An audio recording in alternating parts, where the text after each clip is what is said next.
힐링은 알아차림입니다. 몸과 마음의 신호를 들을 때 힐링이 시작됩니다. 힐링은 이완입니다. 좋은 음식, 쾌적한 시설에서 긴장을 풀어줍니다. 힐링은 힐빙 클럽입니다. 마트 가듯 가볍게 갈 수 있는 가까운 힐링. 양평 힐빙 클럽이 여러분을 응원합니다. 보다 자세한 건 힐링비닷컴으로 방문하시거나 검색창에 힐빙 클럽을 쳐보세요.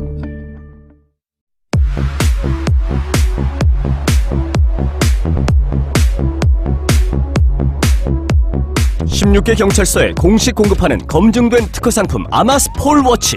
긴급 상황에 아마스 폴워치를 스마트폰에 갖다 대기만 하면 바로 가족, 친구 혹은 경찰에게 긴급 문자와 실시간 위치 정보를 보낼 수 있습니다. 혼자 사는 여성, 아이들이 있는 가정의 필수품 아마스 폴워치를 지금 딴지마켓에서 은하계 최저가로 만나보세요.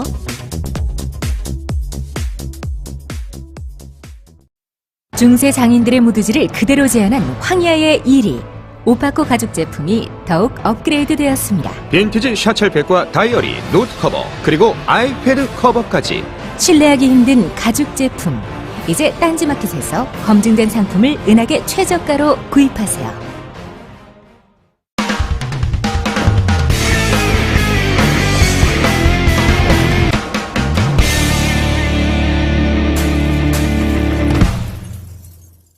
안녕하세요. 김호준의 KFC 제8회 시작하겠습니다. 2주간의 휴식을 끝내고 김보엽 기자가 머리에 상당량의 젤을 바르고 다시 출연했습니다. 김보엽 기자 나오셨습니다. 네. 안녕하세요.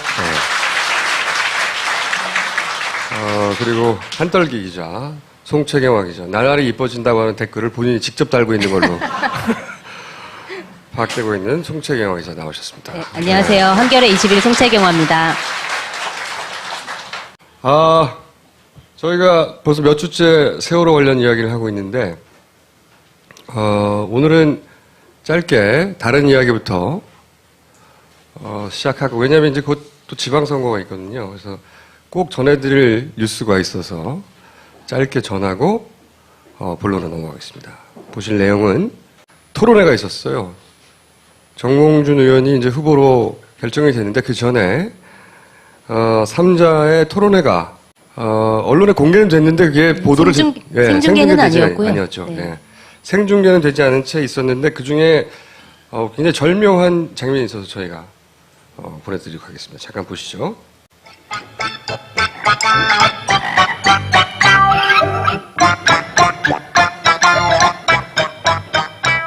박원순 시장은 중앙정부와 사사건건 대립하면서 갈등을 조장했던 분입니다. 지하철 역사상 초유의 일인 이번의 사고는 잘못된 인사 배정과 원칙 없는 정략적 인사가 원인입니다. 아무 일도 안 하는 시장으로 남겠다 공언하신 대로 제대로 한 일 정말 없습니다. 특히 안전에 관한 한 정말 안 하셨습니다.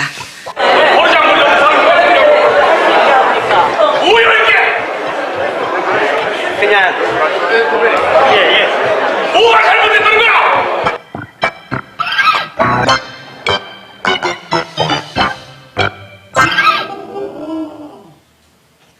자, 이게 무슨 장면이냐? 이분이 누구냐? 이분이 어부연합에서 난입했느냐? 아니에요. 이분이 사회자였습니다.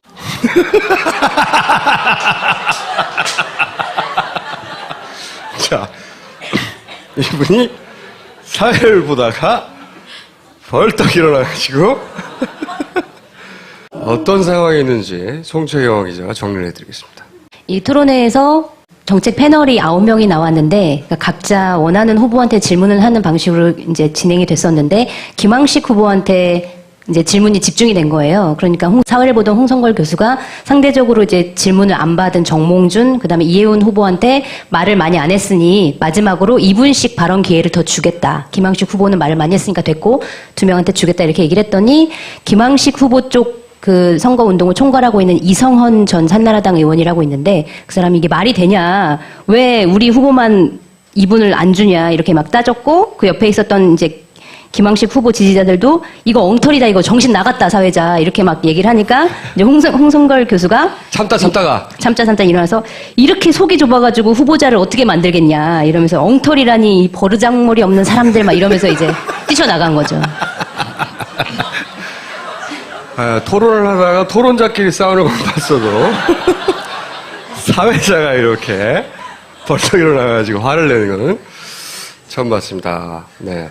저는 그 장면도 인상적이던데요. 좀 느닷없다 싶었는데 후보가 되신 정몽준 후보가 수락연설을 하면서 갑자기 아들 얘기를 하면서 울잖아요. 네. 요즘 좋은 안약이 많이 나와 있습니다. 요즘 안약은 어떤 감정도 유발시키지 않는가. 반성을 해야지. 그 반성 참회의 눈물이었던 건가요?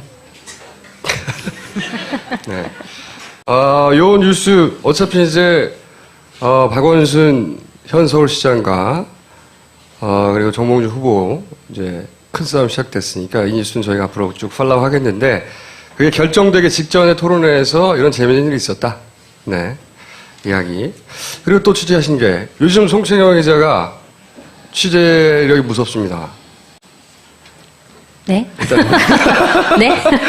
저 무서운 거 꺼내봐요. 네, 이거는 뭐 취재라기보다는 그냥 요새 막말이 많아서 네, 어떤 막말이 좀 나왔는지에 대해서 좀 몇 가지를 짚고 넘어갈 부분이 있어서 말씀을 드리면 KBS, MBC 간부들이 이제 막말을 한 게 있었어요. 그 예전에 이거는 꽤 된 얘기인데 KBS 김시곤 전 보도국장이 뭐 교통사고 사망자 숫자와 세월호 침몰 희생자 숫자를 비교하는 취지의 발언을 해서 이제 문제가 됐었고 사표를 냈고, 그다음에 MBC 김장겸 보도국장도 이제 4월 25일 편집회의에서 이제 세월호 사고 실종자 가족들을 두고 완전 깡패다, 유족 맞냐 이렇게 얘기를 해서 지금 문매를 맞고 있고요.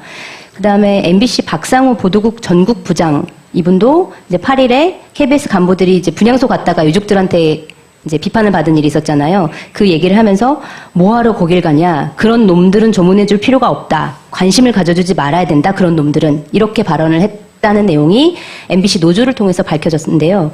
이제 이것 때문에 이제 유가족들이 굉장히 상처를 많이 받아서 이 막말에 대해서 어떻게 대응을 해야 되는지 좀 대책을 강구하고 있다고 합니다. 그렇군요. 최근에 또 뭐 교수님의 발언도 있잖아요. 네, 맞습니다. 홍익대 김호월 교수 네. 발언이 좀 문제가 되고 있는데요. 김 교수가 지난 9일 박 대통령과 이제 면담을 요구한 세월호 피해자 가족들이 이제 청와대에 가고 이런 행위에 대해서 자기의 페이스북에 대통령이 세월호 주인이냐, 왜 유가족은 청와대에 가서 시위를 하냐 이러면서 유가족이 무슨 벼슬을 딴 것처럼 그 쌩 난리를 친다 이렇게 얘기를 했고, 유가족에 대해서 이래서 미개인이란 욕을 먹는 거다 그러면서 예의도 없는 짐승들에게 무슨 지원을 하냐 이렇게 막말을 했었고요. 그래서 이제 김호월 교수는 결국 어제 사표를 내고 이제 학교를 그만뒀고요. 네, 네티즌 수사대가 발견한 게 하나 좀 재밌는 게 있는데. 요즘 네티즌 수사대가 제일 무서워요. 네. 그러니까 기존의 언론에서 보도된 거는 방금 제가 말씀드린 이런 내용들이 페이스북에 올라와 있는 내용이었는데, 이 네티즌 수사대가 페이스북을 중심으로 김호월 교수가 트위터 활동을 하지 않았을까라는 의문을 가지고 이제 막 파헤쳐 보다가 그 같은 아이디를 쓰는 트위터 계정을 하나 발견했어요. 그 계정 이름은 진리와 자유라는 이름의 트위터 계정인데, 한 1만 건이 넘는 트위터, 그 트윗을 올린 게 여기서 나와 있었고, 그 내용은 굉장히 예전에 그 국정원 여론조작 사건 때 트윗 활동, 그 비슷한 내용들이 굉장히 많이 들어가 있었다고 하는데, 그건 지금 현재 지워진 상황이고, 다만 이제 그 네티즌 수사대 이분들이 그거를 저장을 해서 PDF 파일로 모아놓은 건 아직까지 돌아다니고 있는 것 같은데. 분석에 들어갔다고 합니다. 네. 그래서 과거 시발단과의 워딩이 얼마나 일치하는지를. 네. 그래서 혹시 이 교수와 과거 이제 국정원 그 댓글 사건이나 이 여러 가지 것들이 좀 연관되어 있는 거 아니냐라는 의혹을 제기를 하고 있는 상황입니다. 네. 그 분석은 또 그분들이 알아서 하겠죠. 네. 네티즌 수사대가 제일 무섭거든요, 우리나라에서는. 근데 제가 이제 지난주에도 잠깐 말씀드렸지만, 이런 걸 보면 역시 댓글 관제센터를 열어야 되겠다는 생각을 합니다. 댓글 관제센터를 열어서 이 포탈의 댓글을 통해서 여론이 침몰할 때 우리 민간 알바사들이 순조해가지고 여론을 군환하는 그런 댓글 관제센터를 제가 곧 개설하도록 하겠습니다. 그렇게 되면 여러분들은 이제 할 일이 그렇게 복잡하지 않아요. 간단합니다. 왜냐면 우린 다 휴대폰이 있거든요. 예를 들어서 네이버 3회에서 여론 침몰 중. 그러면 달려가는 거예요. 달려간다는 게 클릭만 하면 되잖아요. 그리고 거기 알바들한테 엄청난 댓글들을 먹이는 거죠, 막. 그리고 일상으로 돌아가시면 됩니다.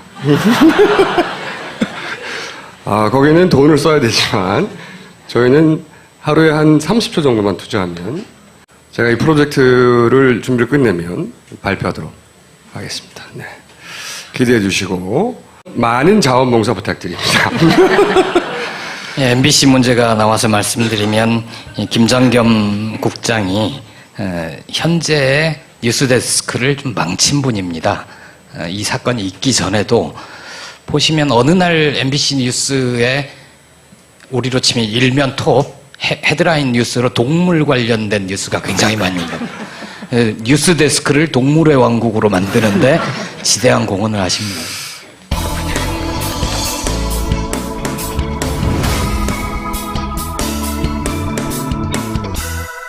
이번에도 협찬 광고가 많이 들어왔는데요. 이걸 얘기를 해야 되겠죠? 아마스 폴 워치라는 거네요. 이게 그 NFC라고 교통카드에 사용되는 그런 기술이래요. 그것과 스마트폰이 만나서 위급 상황을 가장 빨리 쉽게 전송할 수 있는 특허 등록 상품이랍니다. 그 장치를 스마트폰에 딱 대기만 하면 경찰이면 경찰, 집에 어른이면 어른, 친구면 친구. 내가 지금 어디에 있다 위치 정보가 바로 전송이 되는 거죠. 저 이거 있어요. 전화를 하거나 119 전화하는 게 아니라 뭣을 갖다 댄다. 그리고 그 다음에 뭡니까? 그다음에 힐링클럽인데요. 일단은 김어준의 KFC 청취자 30명에게 무료 체험 이벤트를 하고 있다고 하는데요. 무료는 좋은 거예요. 네, 제가 가고 싶네요. 뭐 어떤 컨셉이냐면은 뭐 힐링이 뭐 별거냐, 잘 먹고 잘 쉬면 장땡이다 이런 철학으로 운영을 하고 있다고 하고요. 무조건 맛있는 거 먹고 편히 쉬는 거가 컨셉이라고 하네요. 경기도 양평에 있고요. 회사 여지도 이거는 단체 슬리핑이야, 슬리핑. 우리 좀 바쁜 일 끝나고 단체로 한번 이용. 좋아요. 그다음에 세 번째는 KFC 의리의 협찬사인 웅진 지식하우스가 제공하는 바른마음이란 책이고, 책 저자가 조너선 하이트라는 사람인데 이 사람이 테드 강연을 한 게 엄청난 인기를 모아가지고 조회수 300만 회 이상을 기록했다고 하는데 제가 그 강의를 봤거든요. 너무 좋아요. 그 18분짜리 동영상을 보면 되지 왜 책을 사야 돼? 그걸로 소화가 안 되는 도움되는 얘기를 해. 도움되는. 구체적인 내용이 여기 들어가 있고요. 자, 오늘도 세월호 관련 이야기를 해보겠습니다. 아직도 밝혀져야 할 것이 많고, 제가 이해하기로는 이 세월호 관련 사건은 크게 3개의 레이어가 있다, 이렇게 생각합니다. 첫 번째는 뭐냐면 계속 나눴던 침몰 전에 해경과 선원 혹은 선사의 결탁 의혹, 그러니까 침몰 이전에 이해할 수 없는 일들의 주된 원인은 거기 있지 않겠는가, 첫 번째 레이어가 하나 있고, 침몰 이후에 이해할 수 없는 일들은 또 특정 기업과 해경의 누군가 혹은 어떤 세력과의 결탁, 두 번째 레이어가 있는 거죠. 세 번째는 이 모든 의혹들이 제대로 밝혀지지 않는 이유, 어떤 정부가 도대체 대처 수습을 어떻게 한 건지, 이 3가지 레이어가 있고 그 3가지 레이어를 지금 나눠서 얘기하고 있는데, 오늘은 그 첫 번째 레이어에 해당되는 침몰 이전에 이해할 수 없었던 일들에 대한 총정리를 한번 해볼까 합니다. 그리고 시간이 되면 두 번째까지. 자, 그래서 이번 주제는 거짓말들입니다. 어떤 거짓말들이 있었는가? 첫 번째로 침몰 이전을 봅시다. 제가 줄기차게 주장했던, 세계 최초로 주장해서 지금까지 계속 주장하고 있던 게, 진도 VTS 교시는 처음에는 편집에 의혹이 있다고 했다가 지난 시간부터는 제가 이건 99.9% 조작이라고 주장했습니다. 그 이유 중에 결정적으로 들었던 것이, 이게 이제 관제센터, 관제사 앞에 테이블 앞에 있는 기계인데 전화기처럼 생겼다고 해가지고 VHF 텔레폰이라고 부른다고 제가 말씀드렸어요. 그런데 잡음이 있을 수 없는 이유를 이 기계에서 무선 송수신 장치까지만 가서 거기서 옥수단자 소리가 나오는 단자를 뽑아서 녹음했기 때문에 그러니까 공중으로 안 날아갔다는 거예요. 아직 전파가 되기 전이라는 겁니다. 그러니까 전파 혼선 이런 게 있을 수가 없는 거죠. 뭐 해외의 다른 설계 도면이나 이런 걸 참조해 보니 그렇게 설계되어 있는 것 같다. 최소한 이거는 무선이 되기 이전에 어딘가에서 녹음을 딴 거기 때문에 이거는 무선 혼선을 주장할 수 없다. 말이 안 된다고 얘기를 했었습니다. 근데 그걸 백업하는 오늘 증언과 증거를 다시 말씀드리겠습니다. 자, 지난주에 설명드린 건 이렇게 소리가 나가서 가운데 있는 전용선을 타고 요 기계까지 가고 요 기계에서 다시 돌아와서 저장이 된다. 소위 공중으로 날아가지 않는다. 이 기계에서 그냥 저장되는 거다. 그렇게 말씀드렸죠? 그래서 이런 기록 장치에 저장된다고. 이건 실제 관제센터에서 이용되는 기록 장치라고. 그런데 모 관제사 분과 어렵게 통화가 됐어요. 요즘 관제사들하고 통화하기 굉장히 어렵고 입장을 밝히지 않습니다. 그런데 이제 그분한테 채널 혼선이 된 게 아니냐. 채널 혼선의 주장을 했어요. 처음에 진도관제센터에서. 그래서 이분이 관제사로부터 직접 들은 건 처음입니다. 채널 혼선이 된 게 아니라고 말합니다. 진도는 두세 선박이 동시에 눌러가지고 그렇게 잡음이 섞여 들어온 게 아니고 뭐 때문인지 모르겠지만 그런 특수한 경우가 아니에요. 진도는. 그럼 그건 어떤 경우입니까? 글쎄요. 그거는 진도에 여쭤보셔야겠죠. 이분의 이야기는 채널이 혼선돼서 그런 잡음이 생긴 게 아니라는 거예요. 그런 경우가 아니다. 자기는 무슨 경우인지는 모른다. 이분 입으로 직접 조작했다고 말할 수는 없는 거니까. 그러면 당신이 얘기한 거는 그럼 깨끗하게 녹음이 되냐? 관제사한테 물어봤습니다. 지난 시간에 저희가 진도센터에서 말하는 게 대부분 엄청나게 알아들을 수 없을 정도로 잡음이 심했잖아요. 그 관제사의 목소리는 그럼 깨끗하게 녹음이 되냐? 했더니 이분 이야기가 제가 얘기할 때는 제 건 녹음이 잘 돼야 되는 거예요. 일반적인 경우에는 그럼 관제센터에서 말하는 거는 그냥 깨끗하게 녹음이 돼야 되는 거네요. 그렇죠. 저희 관제실에서 얘기할 때는 뭐 잡음이 섞일 일이나 중간에 장애물이 있을 리가 없잖아요. 그죠? 간단하죠? 그렇지만 이건 관제사의 얘기예요. 저희가 이제 모 VTS 시설 담당자를 찾았습니다. 왜냐하면 이 소리가 어디서 나와서 어떻게 저장되는지는 관제사는 몰라요. 기술적인 건. 그건 이 시스템을 설치하거나 관리하는 설비 담당이 알겠죠. 설비 담당에게 전화를 했습니다. 어렵게 연결돼서. 녹음을 어디서 이렇게 빼느냐, 음성신호를. 그게 좀 궁금하신 거잖아요. 예. 관제사가 이렇게 전화기처럼 사용하는 게 있잖아요. 예. 전화기처럼 이렇게 귀에 대면 수화기처럼 사용을 할 수 있고 이런 장비거든요. 거기서 음성신호를 빼요. 관제사가 사용하는 그 장비 자체에서 저장 장치로 신호를 보내주는 거죠. 무슨 얘기인지 아시겠어요? 이게 전화기에서 그냥 뺀다는 겁니다. 이 소리가 심지어는 무선 송수신 장치까지 가지도 않고 관제사가 말하는 그 전화기에서 그냥 소리를 뺀대요. 관제사의 목소리는 이건 공중으로 날아가서 중간에 녹음된 게 아니에요. 그러니 당연히 무선 혼선 혹은 뭐 잡음 이런 게 있을 수 없다는 겁니다. 이 사람의 이야기는. 기술적인 이야기죠. 음성 소스가 어디서 나오냐? 그랬더니 텔레폰에서 그냥 빼요. 이 소리는 날아가기 전의 소리예요. 그러니까 여기에 담길 수 있는 잡음은 예를 들어서 마이크하고 스피커가 너무 가까워서 하울링 삑 소리가 난다든가 아니면 방에 울려서 에코가 난다든가 그런 게 들어갈 수 있죠. 혹은 생활 잡음, 종이를 넘긴다든가. 근데 우리가 들었던 내용은 처음부터 끝까지 도저히 알아들을 수 없는 치거리는 소리. 지난주에 방송한 거 보면 제주 거는 깨끗하잖아요. 그렇죠. 그게 조작됐다는 겁니다. 99.9% 조작됐다. 여기서 직접 녹음한다는 겁니다. 그냥. 다만 이 장치에 바로 녹음기가 붙어 있다는 게 아니라 여기서 소리를 뽑아서 아까 보여드린 저장 장치에 저장을 시킨다는 거죠. 네. 좀 궁금한 게 있는데 그 음성에 대해서 네. 일부러 노이즈를 넣었다는 그 부분에 대해서 일부러 이렇게 시끄럽게 한 이유는 뭐죠, 그러면? 그거는 해경한테 물어봐야 됩니다. 아니, 조작을 한 거는 잘라 붙이고 뭐 이렇게 하는 거는 조작이 가능하다고 생각하는데 굳이 그렇게 할 할 거면 글쎄요, 굳이 그래서 이렇게 시끄럽게 만들 이유가 저도 그 이유는 잘 모르겠어요. 근데 이렇게 서로 교신이 힘들었다. 뭐 혹은 뭐 관제하기 쉽지 않았다 그날이라거나 아니면 뭔가 그때까지만 해도 초반이잖아요. 여러 가지 의혹들이 밝혀지기 전.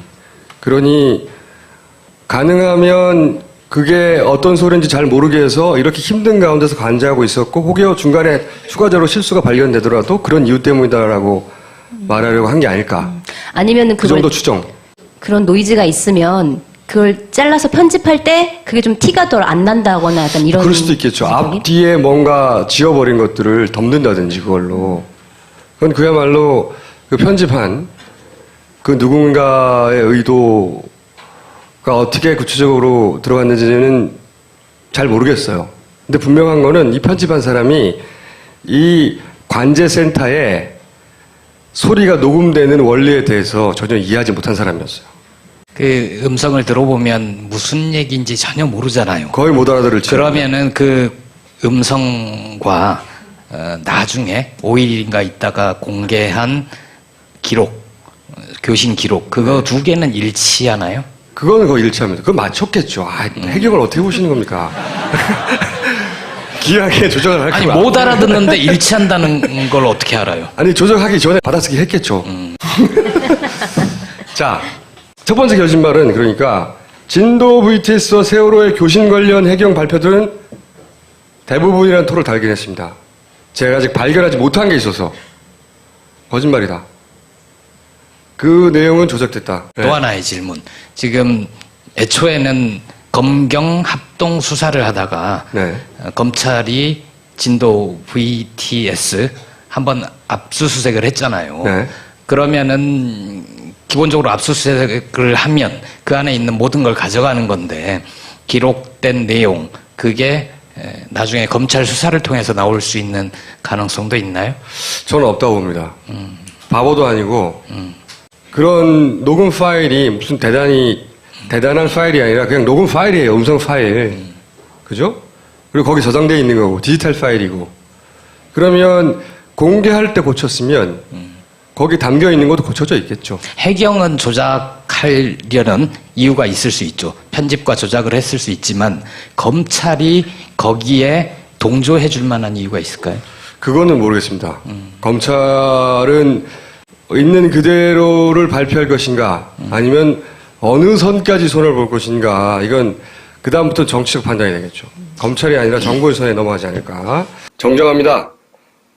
AIS는 자동 항법 장치가 아니라 자동 식별 장치입니다. 자, 두 번째 자동 항법 장치.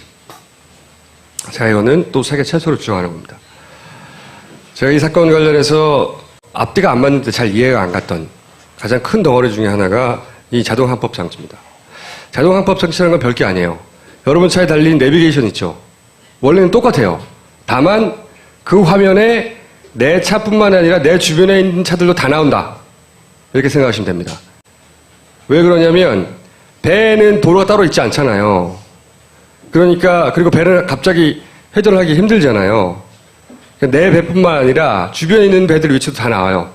그러니까 인공위성에서 GPS 정보 받아서 우리 차의 내비게이션 속도 위치 뜨듯이 똑같이 속도 위치가 표시가 되고 다만 내 것뿐만 아니라 상대 배들도 다 나와요. 주변에. 그래서 이걸 보면 세월호가 혹은 주변의 모든 배들이 언제 어떤 속도로 어떤 항로로 달렸다 하는 걸 알 수 있죠. 이 AIS 자동 항법 장치 소위 배가 갔던 길 항적과 관련해서 굉장히 왔다 갔다 하는 발표들을 합니다. 첫날 16일 날 오전 해수부에서는 자기들한테 세월호 AIS 정보 없다고 얘기합니다. 어떻게 됐는지 모르겠다고. 그리고 오후에 복구했다고 얘기합니다. 그리고 115도로 급 변침했다. 그러니까 핸들을 확 틀었다 이거죠. 끝까지. 그러면서 복구는 했지만 3분 36초간의 구간은 없다.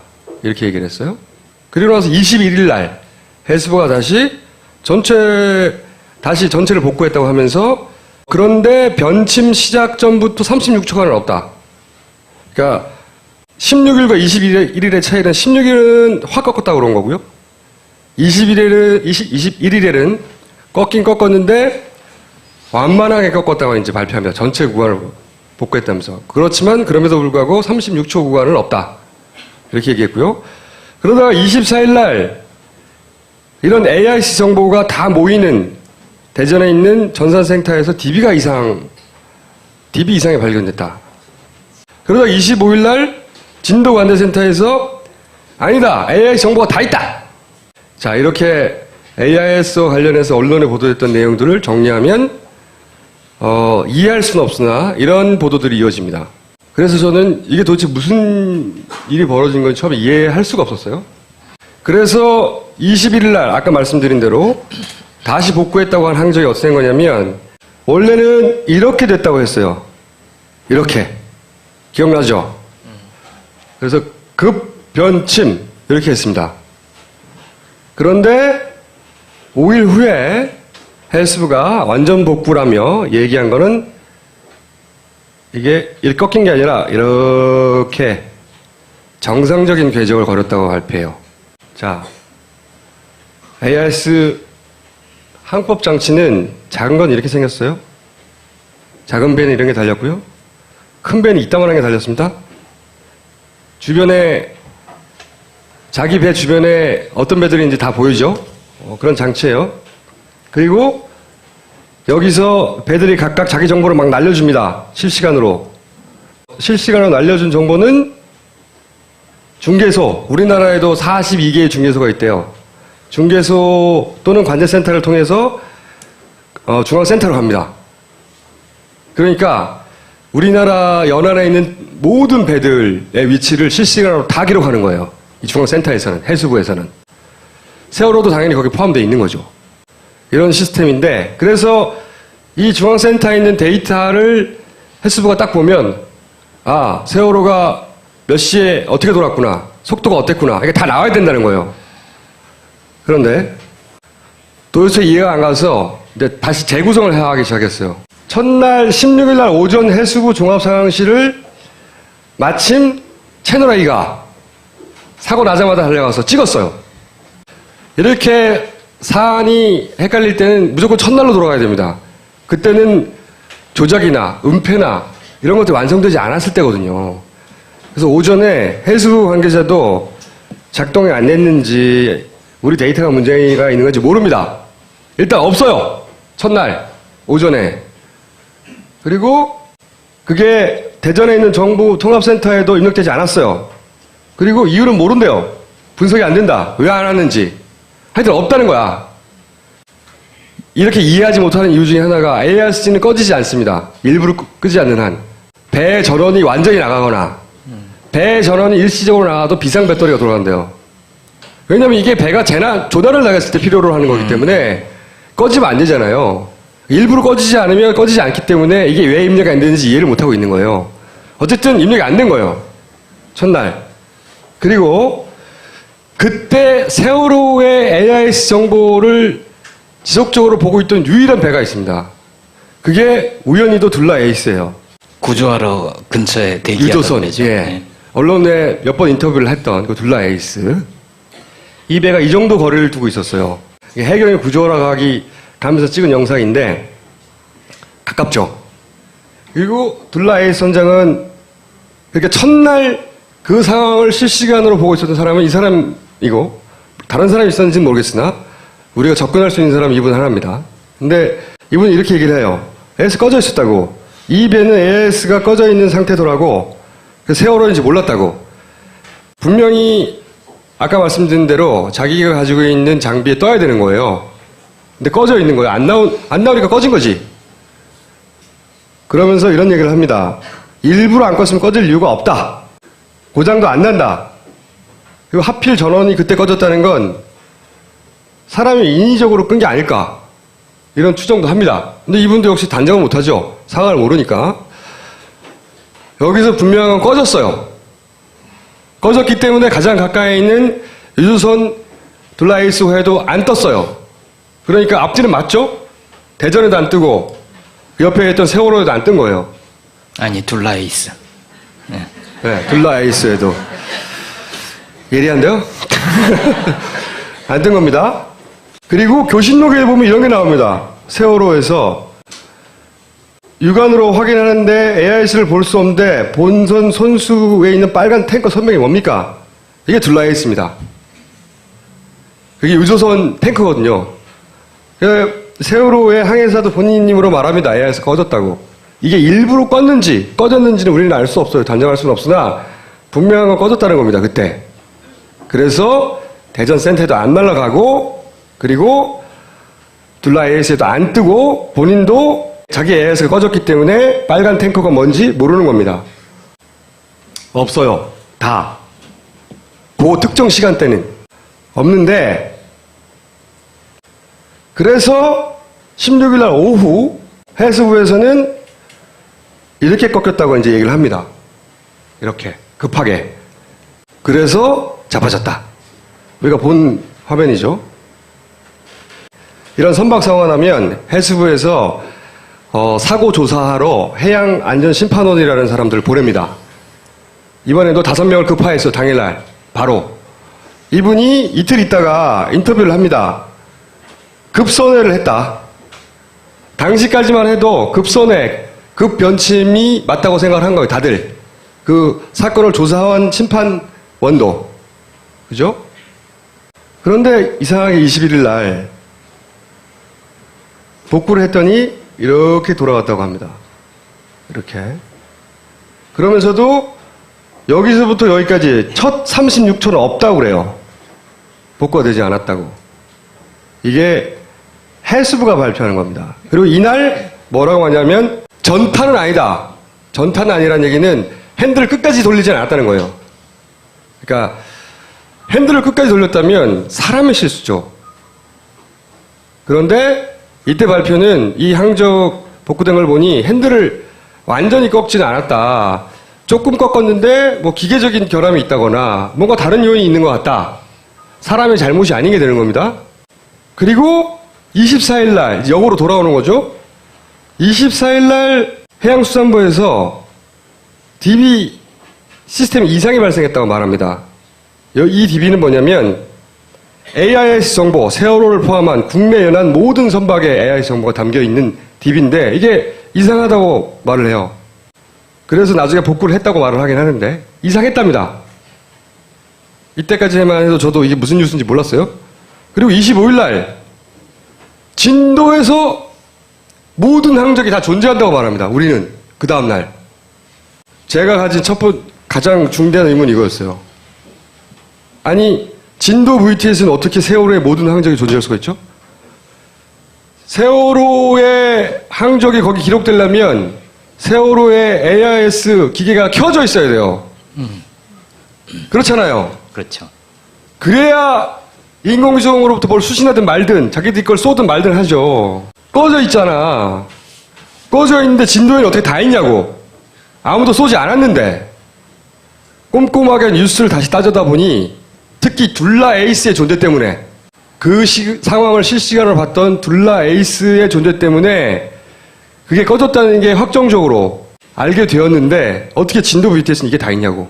근데 그러면 진도 VTS가 그때 밝힌 게 두 번째 36초간 그것까지 다 있다는 그렇죠. 얘기인가요? 진도 VTS는 언론 기사를 찾아보시면 한 번도 사라진 적이 없다고 합니다. 그럼 유령이 쏜 거예요? 이거 말이 안 되잖아요. 도저히 설명되지 않는 모순이 존재하잖아요. 그러면 이렇게 생각할 수밖에 없어요. AIS 항적을 나중에 고칠 수 있냐? 쏜 사람이 없는데 받았다고 발표한 사람이 있는 거 아니에요? 9일 있다가. 서로 그게 다 있는 게 팩트라 하더라도 이해할 수 없는 게 처음에 변침이라고 할 때 그럼 우리 다 있는데 변침 아니냐고 왜 말 안 했냐고. 처음부터. 그래서 저는 이 AIS 항적이라는 게 사후에 수정이 가능한 건가 물어봤어요. 이걸 만드는 업체, 관리하는 업체. 그런데 의견이 분분합니다. 이 AIS 항적은 수정을 목적을 두고 만들어진 게 아니라는 거예요. 기계 그렇죠. 자체가. 그렇기 때문에 모르겠다. 에서부터 아니 디지털 데이터인데 가능을 하겠지. 당연하죠. 디지털 데이터이니까. GPS 정보, 항적이라는 게 대단한 게 아니라 텍스트 정보란 말이죠. 가능할 수 있겠지. 또 어떤 사람은 불가능하다. 실시간으로 날라오는데 근데 그분은 질문을 잘 이해 못했어. 사후에 수정 가능하냐. 여하간 결론적으로 가능을 하다는 겁니다. 했다는 주장을 제가 하는 게 아니에요. 가능을 하다. 디지털 정보 중에 수정이 불가능한 디지털 정보는 없다. 라고 누군가 얘기하던데 가능을 합니다. 하지만 굉장히 어려운 일이죠. 왜냐면 중개소도 고쳐야 되고요. VTS 진도의 것도 고쳐야 되고요. 그리고 중앙센터의 것도 고쳐야 되고요. 근데 중앙센터에서는 이상한 일이 벌어졌잖아요, 몇 번. 그쵸? 그런 의혹을 가질 만한 사안이 발생했다는 거예요. 저로서는 이거 이상하다라고 생각하기 시작했어요. 자, 그러면 가설을 세워보자고요. 수정이 됐다! 만약에. 그럼 이유가 뭐냐 생각하기 시작했습니다. 첫 번째, 선사 측의 과실을 주른다는 겁니다. 여기서 헬스베의 워딩은 전타까지는 하지 않은 것 같다고 얘기합니다. 그 이전에는 3등 항해사 하루밖에 안 된 초보 실수 이런 얘기 막 나왔어요. 그 이야기가 해당이 안 되는 겁니다. 이제 이 항적도 상으로 보자면 부드럽게 자연스럽게 도는 거예요. 수정이 됐다면 결과적으로 이득을 보는 쪽은 선사 배 주인 쪽이에요. 그래서 혹시 궁금했어요. 그때 그 배가 넘어가고 이런 와중에 선사가 자신들의 과실을 줄이려고 하는 노력을 하지 않았을까? 쳐다봤더니 침몰 중에 이거는 9시 반 침몰이 막 되고 있는 과정이었어요. 그 중에 이미 전화를 합니다. 선사에서. 그래서 화물 양을 줄이라고 전산에 기록되어 있는. 그러다 잡혔어요. 9시 반에. 그러니까 당시 이 선사 입장에서는 이 배가 만약에 가라앉는다. 그러면 그로 인한 과실을 줄이려는 노력을 하고 있었다는 겁니다. 실제. 두 번째 거짓말은 세월호가 그 항적을 완전 복구됐다 하는 건 거짓말일 수 있다는 겁니다. 이 논리적인 정황 말고 이 데이터가 조작됐다고 말할 다른 증거물이 없어요. 분명히 쏘지 않았으니 없어야 하는데 그리고 이상한 정황도 있는데 그래서 조작됐다고 단언하고 싶은데 조작됐다고 단언할 다른 증거물이 없어요. 그래서 그냥 거짓말일 수 있다 라고까지만 말하는데 그걸 그런 가설을 전제로 두고 얘기를 해보면 그때 당시 이 항해사와 선사와 계속 전화를 한 거죠. 그건 보도에 나왔죠. 그리고 선사도 항해사도 자신들의 과실을 줄이려는 노력을 당시엔 했었다. 이렇게 추정할 수 있어요. 네, 여기까지 하고. 자, 세 번째. 제가 지난 시간에 선장 선원인 줄 알고 구출했다. 팬티 미스테리 편에서 얘기했습니다. 알고 구출했다라고. 여기는 선수 조타실이고 조타실은 일반 승객이 없다. 그죠? 그러므로 알고 구출했고 그리고 자신이 선장 혹은 선원임을 알리지 않기 위해서 옷을 갈아입다가 다급하게 나온 거다 이게. 그렇게 얘기했는데요. 그러면서 조타실밖에 없다. 자, 그러면 이 배가 처음으로 구조정 1, 2, 3 구조정이 와가지고 처음으로 세월호에 갖다 대고 구한 게 선원이었단 말이죠. 그럼 이 보트를 처음에 내리잖아요. 그죠? 보트를 내리고 구한 사람 누군가 궁금해졌어요, 전. 맨 처음에.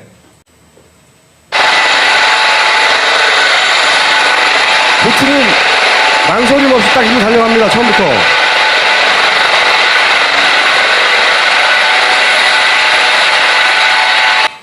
해경이 공개한 거예요. 이렇게 끊어서 공개를 했어요, 다. 여기서 5사람을 구출합니다. 이게 첫 구출한 사람들이에요. 그리고 구출해서 배로 데려오죠. 사람들의 옷을 잘 보시면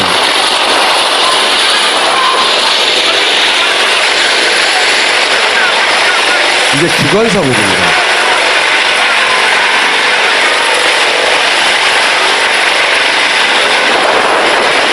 이 5분은 기관사복이에요. 선원들.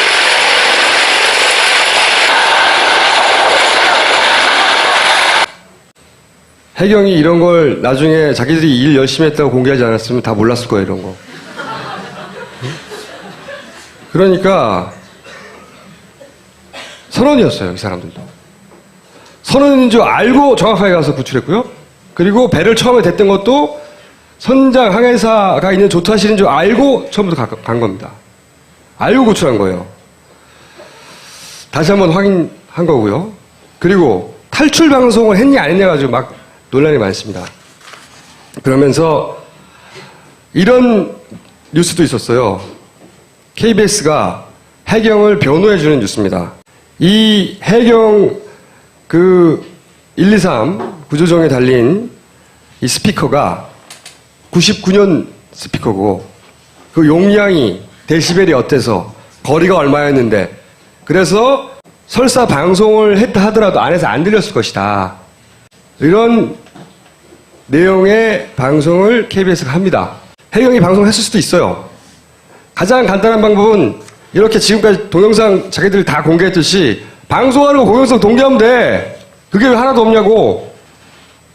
저는 안 했을 가능성이 높다고 생각하는데 했다고 칩시다. 했다고. 4번 했다고 그러는데.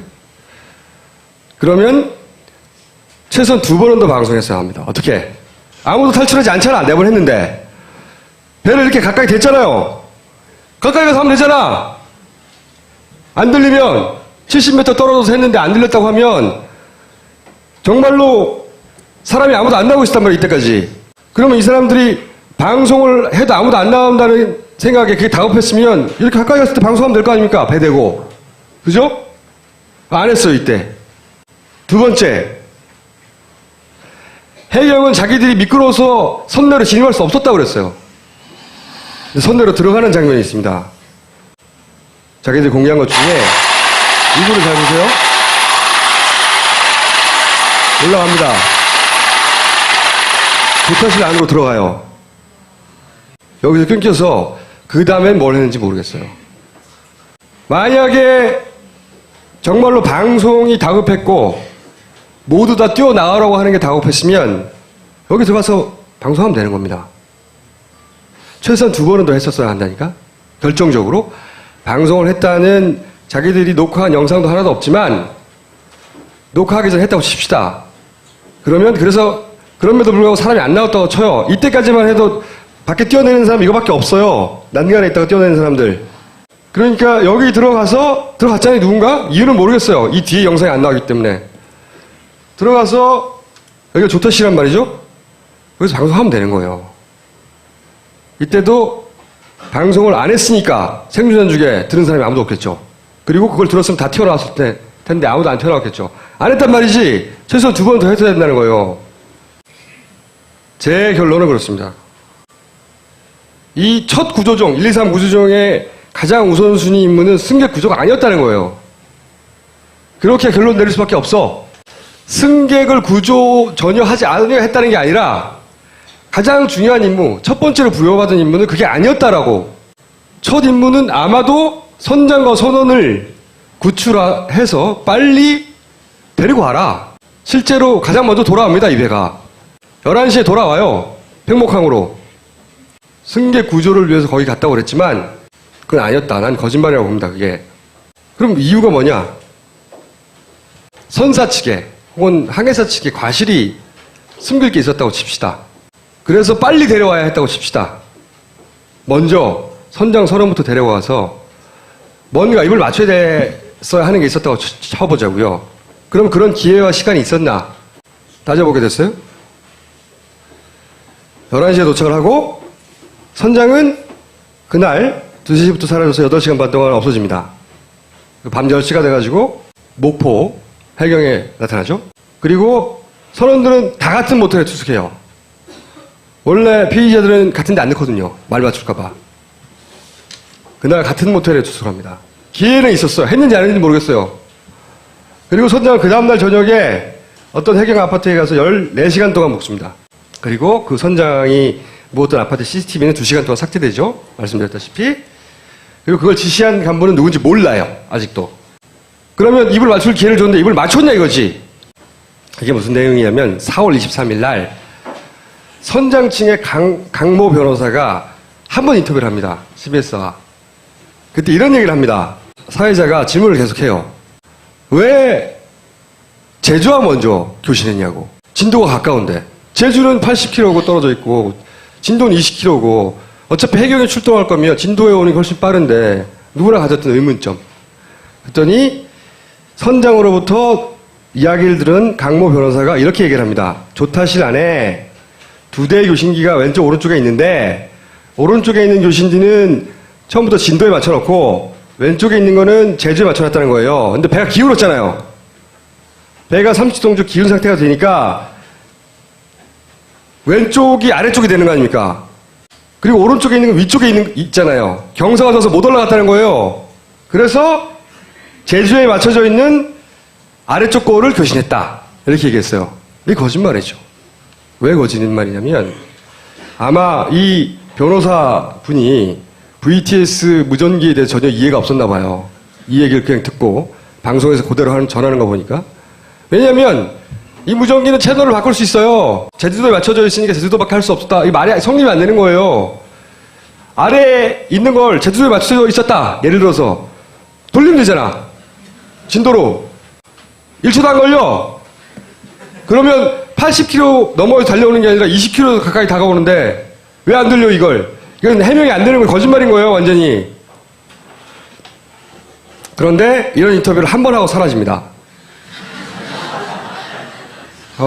저분이 실제로 아직도 변호를 하고 있나요? 그건 모르겠어요. 변호인 선임계를 내지 않고 나중에 제가 들은 걸로는 개인적 호기심에 가서 변호인처럼 행위를 했다. 검찰 쪽에서 이런 얘기가 흘러나온 적이 있었거든요. 그거는 좀 확인을 해봐야 될 것 같아요. 모르겠습니다. 어쨌든 이분이 그 측의 변호사라며 나와서 했던 유일한 인터뷰예요. 유일한 인터뷰고 이 인터뷰는 사실 CBS 측에서도 선장 쪽의 일방적인 변명이라고 또 초반이잖아요. 이라고 생각해서 사실 포탈에 크게 뿌리지도 않았어요. 뒤지다 보니까 나왔는데 저는 이게 거꾸로 입을 맞춘 정황이라고 봅니다. 왜? 자, 이 선장을 알고 있었던 겁니다. 뭘 알고 있었냐? 이 교신이 진도와 그 이전에 서로 있었다 하더라도 그게 조작될 걸 알고 있었던 거예요. 첫 번째 교신을 제주화한 걸로 교신록이 정리될 줄 알고 있었다고. 그러지 않고서는 이렇게 말할 리가 없죠. 뻔히 무전기 돌리면 되는데 그 뻔히 아는 사람이 이 양반은 적어도 해경이 그 교신록을 그런 식으로 조작할 거를 안 상태에서 말을 한 거예요, 이게. 그래서 앞뒤를, 스토리를 맞춰서 이렇게 말을 한 겁니다. 시나리오에 맞춰서. 말이 안 되는 해명이긴 하나, 사건이 이렇게까지 커지지 않았다면, 일반인들은 그런 줄 알았을 거예요. 우리가 VH 우선기를 언제 봐. 검찰도 몰라요, 잘. 안 봤으니까. 근데 그런 해명을 저는 먼저 달려가서 입을 맞추는 과정에서 짰다 라고 강력하게 추론하는 바예요. 교신 기록이 21일이나 22일에 나오지 않나요? 5일 후에 나옵니다. 네, 그러니까. 네. 사고가 16일이면. 그렇죠. 그 교신 기록은 나중에 나오는데 이 인터뷰는 그 전에 이루어진 것이고 이 변호사의 면담은 그 전에 또 이루어졌겠죠. 그러니까 이미 이 시나리오가 입력되어 있었던 것이고 그 시나리오가 입력될 시점은 아마도 첫날 두 번째 날이 아니었을까 추정하는 것이고요. 이런 일들이 왜 벌어졌을까? 보험사에서 인터뷰를 하다가 이런 얘기를 합니다. 세월호는 100% 전손 처리될 것이므로 선주가 보험금 113억을 받게 된다. 전액을 받게 된다는 거예요. 근데 전제가 있어요. 선사 측에 과실이 없어야 됩니다. 그러니까 7번 정도라고 검찰에서는 발표했는데 7번 정도의 그 다급한 와중에 선사의 통화 또는 9시 30분에 배가 가라앉고 있는데 화물을 그때 축소하려고 하다가 잡힌 화물 축소, 그리고 이해할 수 없는 AIS의 항적표, 이 모든 것이 가리키는 방향은 선원, 선사 측의 과실이 없어야 혹은 최소화되어야 받을 수 있는 보험금의 액수가 높아진다. 이런 인과관계가 아닐까 졸라 강력하게 추론하는 바이고요. 이런 관점에서 재구성을 한번 해보자고요. 이런 관점 하에서 배가 보건력을 어느 시점에 상실했어요. 그리고 선사는 어느 순간 그렇다면 배를 포기하자고 합니다. 배라고 하는 물건은 포기를 해도 보험금이 때로는 그 배값보다 높을 수도 있어요. 실제로 청해진의 전신이었던 회사에서 배값보다 높은 보험금을 받아내기도 했어요. 그리고 그때 중요한 것은 자신들의 과실이 아니어야 하는 겁니다. 과실 축소나 제거에 집중한다고 칩시다. 그리고 이 과정에서 해경의 고위직이어야 되겠죠. 이 정도면 누군가하고 연락을 해요. 그리고 여기서 중요한 건 선원들을 먼저 빼서 그 준비를 해야 될 시간이 필요합니다. 그래서 선원들에게 입맞출 기회를 누군가가 제공해줘야 되는 거죠. 그리고 해경 역시 이 과정 중에 단순히 관제를 실패한 게 아니라 진입했는데 못 봤다든가 이게 아니라 이 초기에 재빨리 가고 재빨리 구출하지 못하는 상황에서 하는 와중에서 300명이 사망을 했어요. 이 과실을 완전히 숨기지 않으면 자기들도 큰일 나는 겁니다. 해경 입장에서도. 저는 이 과정에서 둘이 공범의 정도가 점점 강해졌다고 생각하는데 공범이라고 저는 생각해요. 해경 전체는 아니라고 생각하는데 그중에 누군가가 첫 구조종에게 야 일단 선장 선원부터 빼와 말할 권한을 가진 누군가 그러면 승객들을 다 죽일 바랐단 말이냐 구조종 사람들이나 혹은 그 해경 간부가 그렇게는 생각하지 않아요. 전 실제 해수부의 첫날 우왕좌왕하는 그 채널 A의 쭉 찍은 장면을 보다 보면 한쪽 구석에서 그런 얘기도 합니다. 아 선박 이런 모양의 선박은 금방 침몰하지 않는다고 자기들끼리 막 설계도 놓고 막 얘기도 하고 있어요. 회의를 어수선하게 하는 와중에 이렇게 빨리 가라앉을 줄 몰랐던 게 아닐까. 실제 첫 구조종이 도착하고 어선들도 오고 헬기도 오고 유조선, 특히 유조선은 구조에 아주 적합한 배라고 해요. 왜냐하면 배 높이가 낮기 때문에 사람들 그냥 건질 수 있답니다. 바로. 다 왔으니까 일단 니네들은 데리고 그 배가 구출할 수 있는 정도 사람 데리고 바로 돌아와. 근데 이 배가 생각보다 이유를 알 수 없지만 엄청나게 빠른 속도로 침몰해버린 거죠.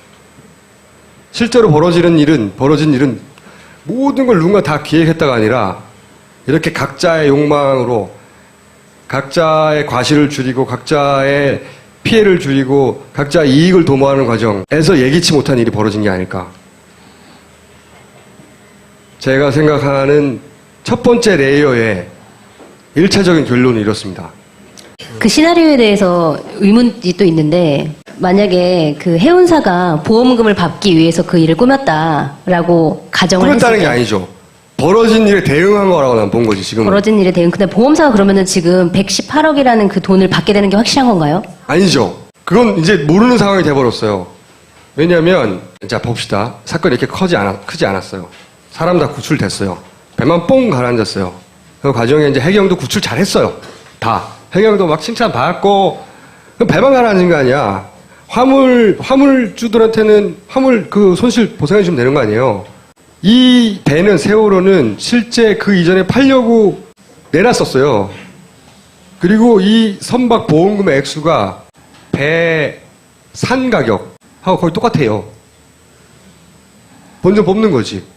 조금 황당해 보이기는 하지만 네. 이 회사과 관련된 배가 이전에 세 척이 가라앉습니다. 한강 유람선에서 사고가 그렇죠. 난 적이 있었죠. 그리고 인천 연안을 오가는 배 2대가 전소가 되고 침몰이 된 적이 있습니다. 그리고 보험료를 더 배값보다 많이 받았어요. 그런데 이 이야기를 말하려면 말이죠. 사실은 사람이 다치지 않았다면 보험 사기예요. 그냥 이렇게 많은 인원이 더군다나 아이들이 죽지 않았다면 그 과정에서는 이건 선박 보험 사기입니다. 그냥 그렇게 끝날 수도 있었을지도 모르죠. 그리고 이 유착 관계는 전혀 안 밝혀졌을 수도 있어요. 우리가 언제 평생 AIS 항적 기록에 대해서 관심을 가졌을 것 같아요?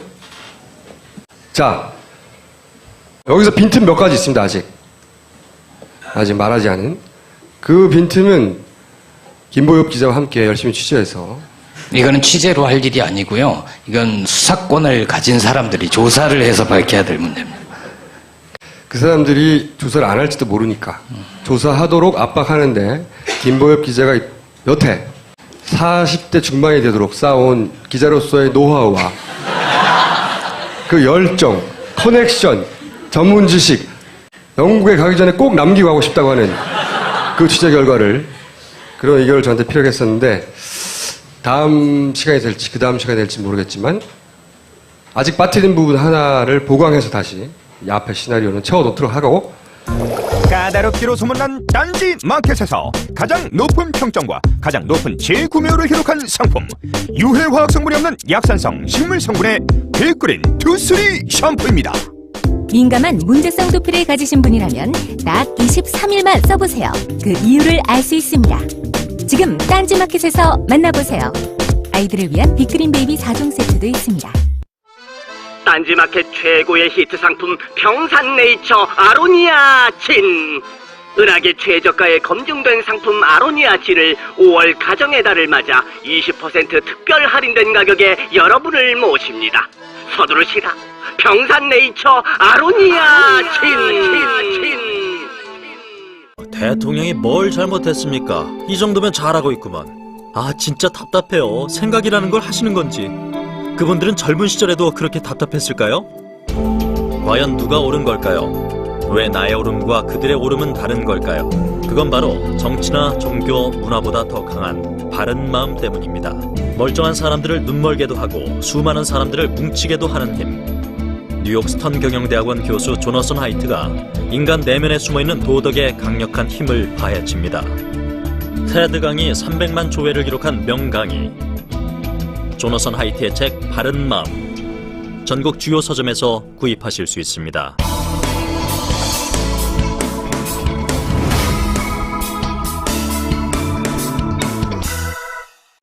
자, 이제 두 번째 파트인데요. 침몰 이후 언딘 어떻게 된 거냐 이거죠. 근데 저는 두 번째 파트는 다 오늘 정리 못하고 앞부분 도입부만 할 예정인데, 자, 제가 이상한 대목은 이겁니다. 언딘이 빠져나가는 것 같다 이거예요. 지금 언딘이 이런 인터뷰를 어느 날 했습니다. 어느 날부터 인터뷰를 막 하기 시작했는데, 해경과 정부도 우리를 버린 것 같다, 우리도 희생양이다, 이런 얘기를 했어요. 이 기사를 보자마자 저는 그렇게 생각했습니다. 아, 얘들이 이제 빠져나가는구나. 언딘 사장의 인터뷰가 네이버 포털 탑에 뜹니다. 해경에 거듭된 언딘 칭찬 우리도 이해 못해 하면서, 이 네이버 정도의 포털 탑에 이렇게 이 업체의 변명, 해명이 뜬다는 건 의미가 큽니다. 지금 예를 들어서 유 회장 일가 보세요. 그들도 그들 나름에 뭔가 할 말이 있을지 몰라요. 지금 근데 거기는 아들 삼형제까지 전부 다 체포하려고 하잖아요. 그들의 해명이나 변명을 풀로 이렇게 포털 탑에서 보신 적 있어요? 없어요. 그런데 더욱 골 때리는 것은 내용을 보면 처음부터 끝까지 다 거짓말입니다. 이건 내가 거짓말이라고 단정해서 말할 수 있어요. 사실 정부가 언딘을 버렸으면요, 지금 그 그룹 정도의 규모도 산산조각이 나는데 언딘처럼 조그만 기업은 흔적도 없이 사라질 수 있어요. 멀쩡하게 빠져나간단 말이죠. 자, 이런 말을 했습니다. 내용 중에 처음에는 다 구조된 줄 알고 인양하러 갔던 것이다. 자기는 인양업체이기 때문에 뉴스에서 전원 구조라는 얘기가 나왔으니까 나 인양하러 가면 되겠구나 하고 인양을 갔다는 거예요. 처음에 전원 구조라는 오보를 이용한 거짓말인데, 첫날 이미 청해진에 해경에서 전화가 왔다잖아요. 전화가 왔고, 네. 그리고 청해진 쪽에서 언딘에 전화했더니 전화 올 줄 이미 알고 있었다잖아요. 그리고 언딘 최초 계약서를 보면요, 구호, 군안이 둘 다 있어요. 구호와 군안 모두를 독점합니다. 군안은 배를 건지는 거고요. 구호는 물건한테 하나요? 사람을 구호하는 거예요, 구조. 구호, 군안 모두 독점이라고 분명히 명기되어 있습니다. 그러니까 인양하러 갔다는 건 거짓말인 거죠. 그리고 두 번째로 차량 사고가 나면 레카 차들이 몰려들듯이 선박 사고가 발생하면 군안업체들이 달려가는데 언딘도 그중 하나였다. 이것도 거짓말이죠. 언딘 이외에 어떤 업체도 해경이 부르지 않았고 언딘 이외에 어떤 업체도 군안업체도 그 현장에 달려가지 않았어요. 그리고 현장에 가보니 해경과 해군 모두 멘붕 상태나 다름없었다 이거죠. 그래서 자기들이 필요했다는 거지, 이 논리에. 이 주장의 이유는, 근데 말이 안 되는 게 한겨레에서 헤어로 관련해서 했던 특종 중에 가장 중요하고 거의 유일한 국방부조차도, 해군조차도 언딘에 밀렸다. 근데 그 해군의 SSU 요원들이 첫 번째로 한 게 뭐였냐면 세월호의 하잠색 가이드라인 인도선 그걸 해군이 처음에 해경도 못하고 있을 때 처음 설치한 거예요. 멘붕 상태가 다름이 없었던 게 아니라 그걸 첫 설치한 곳이 해군이었어요. 근데 얘는 6시에 그걸 설치하고 나서 6시 35분에 다시 들어가려고 하는데 못 들어가죠. 못 들어가게 해가지고 해경이 못 들어가게 하긴 이유는 언들이 들어가야 한다고. 그런데 국방부에서 그렇게 얘기했죠. 자, 멘붕 아니었고요. 오히려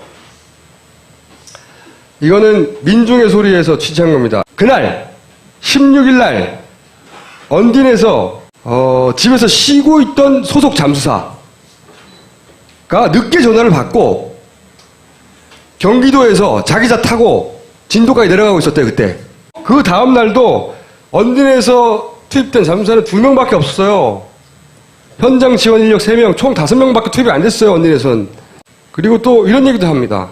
우리가 선사, 청해진과 구두 계약을 하고 왔다니까 해경으로서도 마침 잘 됐다고 여긴 것 같다. 해경이 몰랐다 이거지. 해경으로부터 연락 받았다는데 청해진에서는. 앞뒤가 하나도 안 맞죠? 그리고 국내 군안업체들 대부분이 왜 니네가 됐냐. 대부분 영세한데 우리가 제일 크고 국제군안협회 정혜원이라는 대표성 때문에 들어간 거다. 이 이야기는 사실 많은 곳에서 얘기했죠. ISU는 이익단체일 뿐이고 ISU 회원이어야 입찰할 수 있는 것도 아니고 그런 법도 없고 그리고 또 이런 얘기도 합니다. 그 즈음에 여러 가지 인터뷰를 했는데 이거는 독점 계약이라고 하는 계약서입니다. 시사인에 보도됐던 여객선 세월호에 대해 군안 구호 용역 및 기타 기술 지원 일체를 독점적으로 수행할 것을 합의한다. 다 먹은 거예요, 그냥. 몽땅. 언딘이. 또 이런 얘기도 해요. 언딘의 모 이사가 왜 하필 니네냐? 그랬더니 우리는 원래 구조 작업에는 참여하지 않는데 대형 참사하기 때문에 이 지역에서 발전기 설치 운영 모습을 했기 때문에 이 지역을 잘 알아서 그래서 참여하게 된 거다. 이렇게 설명을 합니다. 우리가 이 사실관계를 어떻게 알아? 그러나 이것도 저는 말이 안 된다고 보는 게 나중에 해양안전국에서 얘기를 하죠. 해경에게 니네가 계속 말하고 있는 정조시간 때 그거 틀렸다고. 맨날 정조시간 얘기했잖아요. 물살이 빨라서 정조시간을 기다려야 된다. 근데 거기서 얘기를 해줍니다. 그때 아니라고. 뭘 알아? 정조시간도 모르면서 그 지역을 잘 알아서 참여했다는 것도 그 조류 발전기를 설치한 어딘가에 대해서 잘 알지는 모르겠으나 구조를 할 수 있는 제반 지식하고 전혀 상관이 없었던 거예요. 만약에 그랬다면 5일 동안이나 그렇게 떠들어댔던 정조시간을 잘못 알았을 리가 없죠. 그리고 실제 이거는 해양안전국이었던가요? 제 기억에 해양안전국이 같은데 거기서 알려주기 전엔 몰랐어요. 그렇다는 얘기는 5일이 아니라 지금까지도 모르고 있을 수도 있었다는 겁니다. 계속해서 입으로는 정조시간이고 입으로는 물살이 빨라서 안 되고 가라앉을 때까지 기다려야 되고 그런 얘기 끊임없이 했잖아요. 전 국민이 다 들었어. 틀렸다는 거야. 말이 안 되는 거죠. 그러니까 이것도 자기들이 거기에 참여할 수밖에 없었던 이유를 열심히 만들어냈는데 사실관계가 틀렸다는 겁니다. 사실과 같은 거 하나 있는데요. 해경 요청으로 구조작업까지 참여했다. 아, 네. 살짝 예리했고요. 언딘이 사실대로 다 얘기하지 않는다. 혹은 불리한 걸 숨긴다. 혹은 변명을 한다. 이건 별로 중요하게 생각하지 않아요. 사실은 기업들이 불리한 상황에 처하면 삼성도 거짓말 하고요. 현대도 거짓말 하고요. 합니다. 제가 궁금한 건 이런 일개 업체가 이렇게 큰 사건, 사실은 구조 지연에 일정 정도 책임을 질 수밖에 없어요. 그런데 이런 일개 업체의 변명을 왜 포털이 실어 날라주지? 왜? 누가 이들에게 출구 전략 퇴로를 열어주는가? 왜? 이런 소규모 업체가 이런 정도의 일에 연루돼서 유착관계가 그런 의혹이 드러났으면 막 산산조각이 났어야 돼요, 지금은. 그리고 당장 그 자리에서 빠져나왔어야 해요. 교체됐어야 해요. 상식적으로 그렇잖아요. 이 업체는 말이죠. 2007년까지 한 해 매출이 5억이었어요. 자, 2010년의 기업 평가 기준 찾아보니까 CCC 마이너예요. 투자 대상이 아니에요. 근데 그때부터 정부 기금이 투자됩니다. 왜? 그리고 해경과 언딘의 유착관계를 얘기할 때 항상 등장하는 해양구조협회 있잖아요. 해양구조협회. 해양구조협회 회원이 2,000명이고 뭐 해양구조를 잘 하기 위해서 군한 업체와 그 관계기관들이 다 뭉친 협회예요. 자문협회인 거죠. 네, 해경 건물에 있어 이게. 근데 제가 궁금했어요. 그래? 그러면 이렇게 2,000명이나 회원이 되어 있다고 하는 이 업체에 언딘 이외에 국내 군한 업체는 몇 개나 가입돼 있나? 난 다 돼 있는 줄 알았어. 소위 모든 군한 업체를 다 아우러야 그 민간의 참여를 도모하고 군한 업체가 민간의 기술을 빌려서 해경이 재빨리 구조하고 뭐 이런 이유 아닙니까? 그런 협회를 만들어가지고. 군한 업체가 언딘을 제외하고 3개가 있어요. 딱. 그리고 언딘만 부총재입니다. 그러니까 이 협회는 적어도 군안에 관한 한 언딘을 위한 거예요. 군안 업체는 몇 개가 있나요? 대략? 전국에 몇 개가 있는지는 잘 모르겠으나 30몇 개까지는 제가 찾았어요. 그럼 30개가 넘겠지 뭐. 내가 찾은 것만 30몇 개니까. 인양, 군안 쳐봐요 막. 그리고 사실은 솔직히 이 언딘을 하다 보면 아무도 인터뷰에 응하지 않고 관련해서는. 그리고 어떤 자료도 아는 국회의원을 통해서 좀 받아보라고 해도 어떤 자료도 안 나와요. 그래서 여기서 더 어디까지 진도를 빼서 두 번째 레이어에 관한 얘기를 할 수 있을지 솔직히 잘 모르겠어요. 지난번에 했던 이야기는 그 지연이 언딘의 상업적 이익과 상관관계가 있을 수 있다. 여기까지는 얘기했는데 그럼 왜 이렇게 문제를 많이 일으키고 우리나라의 모든 언론들이 의혹을 가지고 있는 언딘은 무사히 빠져나가는가? 그리고 왜 갑자기 인양을 중국 업체한테 준다고 하는가? 그런 생각 해보셨어요? 인양 업체는 전 세계에 엄청나게 많아요. 일본도 해양국가이기 때문에 이 군한 업체의 기술력이 대단합니다.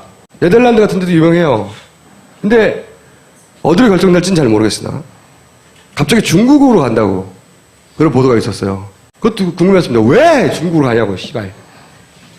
왜 중국이지? 언딘이 손 떼겠다고 그래서 그런 거죠? 그러니까 이게 다 돈 때문이라고 생각하면 언딘이 이제 이렇게까지 의혹이 불거지니까 손을 떼겠다고 했다고 치자고요. 근데 왜 중국이냐고. 이런 일에 아무 생각 없이 벌어진 일은 아무것도 없어요. 이유가 있을 거 아닙니까? 그것도 모르겠고 모르는 게 너무 많아요. 이 언딘에 관해서는. 그래서 정리를 아직 못했어요. 언딘이 한 얘기 중에 옳은 얘기도 있잖아요. 구조는 원래 정부의 몫이다. 해군과 해경이 구조를 해야지 우리는 구조하는 업체가 아니다. 근데 왜 구호 계약을 독점을 맺었죠?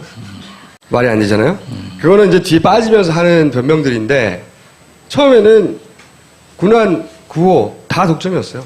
그리고 구호가 구조라는 단어가 아니라는 것 때문에 사람을 구조하는 게 아니라고 또 해명을 하는 그런 경우도 봤는데 말이 안 되죠. 사전에 찾아보세요. 구호는 사람을 대상으로 하는 겁니다.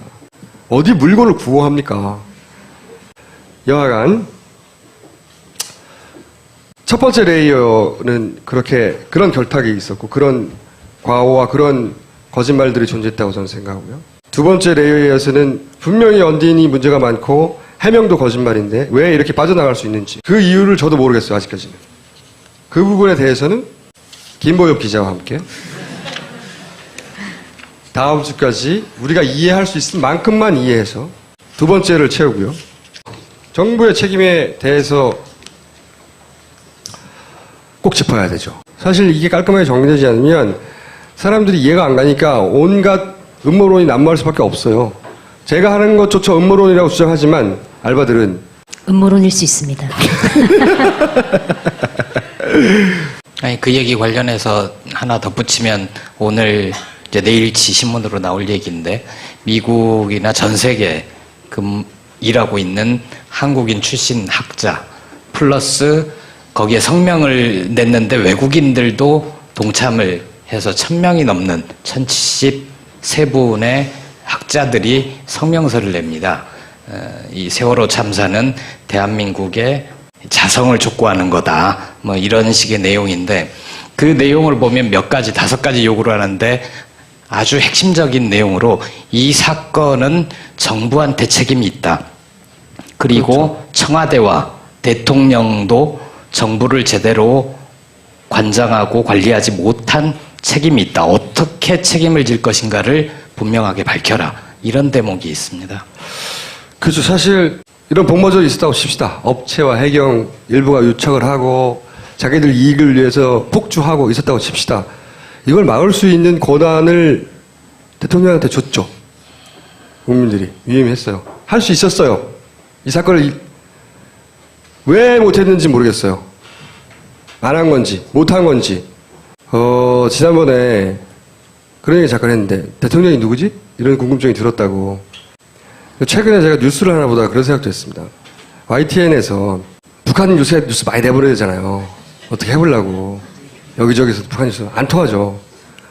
무인기 얘기 막 나오는데 무인기에 대해 의혹을 가졌던 사람들조차 그래 북한 거라고 해! 관심 없다고 지금은 그게. 아무것도 안 먹히는 상황이란 말이죠. 그런데 그 뉴스 중에 이런 게 있었어요. 김정은 1인자 그러면서 북한의 2인자가 누구냐 하는 뉴스를 막 길게 하고 있었어요.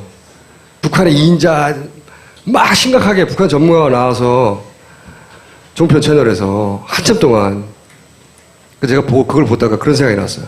야, 북한 2인자가 무슨 상관이냐. 1인자가 누군지는 모르는데 우리나라에서는. 응? 북한 2인자 알아서 뭐 하게. 그런 생각을 진짜로 하게 만드는 사건입니다, 이게. 자, 그래서 다음 주에 거짓말 2부는 말이죠. 저희가 빠뜨린 부분의 의문들을 메워보려고 노력을 하겠어요. 그리고 세 번째 레이어인 정부의 책임에 대해서까지요.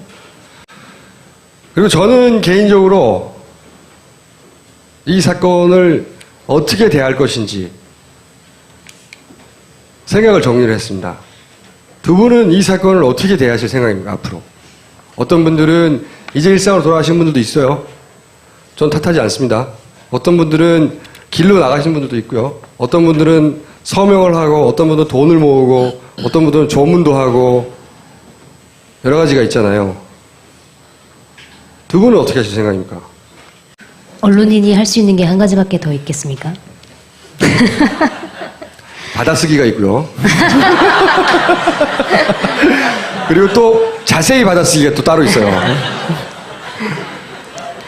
아무튼 이 사건이 한 달 정도 됐는데 아직까지 밝혀진 게 거의 없잖아요. 이런 부분들을 어떻게 해서든 밝혀야 되는 노력을 해야 되는 것 같고, 그 다음에 이게 금방 잊혀지게 만들면 안 되는 것 같아요. 그런 부분에 좀 신경을 써야 될 것 같고, 그 다음에 책임을 누가 져야 되는가라는 부분에서 물론 여러 사람들이 책임을 져야겠지만 그 중에서 정부의 책임이 어느 정도고 그 책임을 어디까지 져야 되는지에 대해서는 확실하게 짚고 넘어가야 되지 않나 그런 생각을 합니다.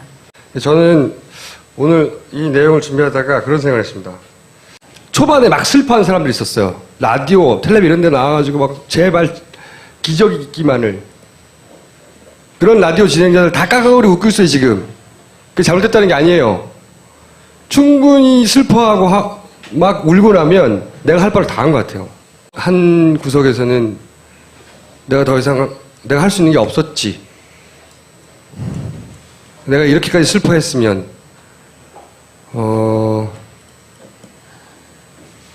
자기 할 바를 다 한 것 같고 죄의식도 좀 덜어지고 일단락이 되는 게 있죠, 감정적으로. 조문도 마찬가지 효과가 있는 것 같아요. 가서 사실 슬프거든요, 굉장히. 저도 이 구조 동영상을 수백 번씩 봤어요. 뭔가 이상한 게 있나 없나 보려고. 근데 볼 때마다 그 배에 사람들이 있잖아, 애들이. 그리고 그걸 찍었을 상황에서는 애들이 다시는 못 나올 줄 몰랐잖아요. 기분이 이상해요, 그걸 볼 때마다, 큰 화면으로. 그리고 이제 길로 나가시는 분들도 있죠. 근데 저는 제 입장을 정했습니다. 어떻게 하기로 했냐면, 슬퍼하거나 조문하거나 또는 길거리로 나가는 건 내 방식이 아니다, 이 사건에 있어서.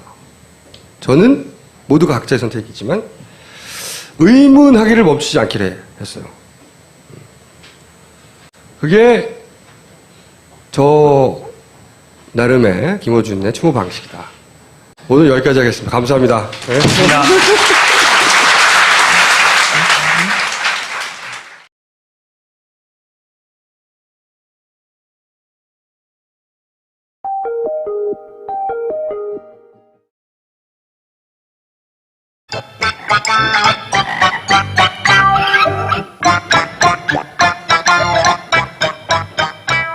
박원순 시장은 중앙정부와 사사건건 대립하면서 갈등을 조장했던 분입니다. 지하철 역사상 초유의 일인 이번의 사고는 잘못된 인사 배정과 원칙 없는 정략적 인사가 원인입니다. 아무 일도 안 하는 시장으로 남겠다. 공언하신 대로 제대로 한 일 정말 없습니다. 특히 안전에 관한 한 정말 안 하셨습니다.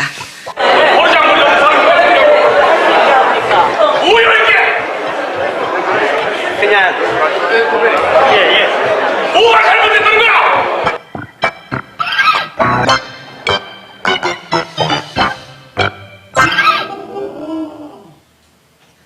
자, 이게 무슨 장면이냐? 이분이 누구냐? 이분이 어부연합에서 난입했느냐? 아니에요. 이분이 사회자였습니다.